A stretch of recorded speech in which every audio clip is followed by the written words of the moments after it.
Kapuso star Pauline Mendoza lumipat na sa bagong management.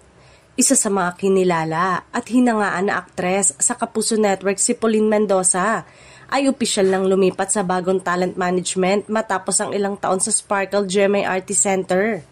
Sa kanyang social media account, ibinahagi ng aktres ang kanyang desisyon na sumubok ng bagong yugto sa kanyang karera sa ilalim ng All Access to Artist.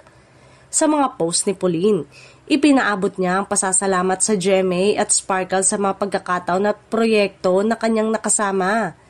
Marami ang naantig sa kanyang pagbabahagi at pagbibigay ng suporta sa kanyang bagong hakbang sa showbiz. Ang paglipat ni Pauline ay nagbigay din ng reaksyon mula sa mga netizen. May ilan na nagsabi na tila sinayang umano ng GMA ang talent ng aktres, habang marami naman ang natuwa sa pagkakataong mas maipakita niya ang kanyang galing sa ibang proyekto at platform.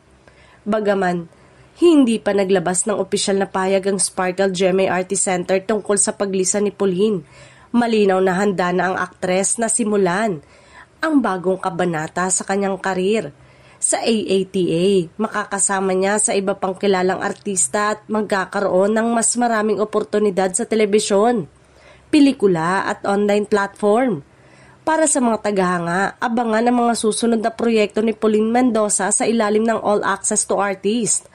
Marami ang umaasang mas mapapalawak pa ang aktres ang kanyang karir at mas maipapakita ang kanyang talento sa mas malawak na audience.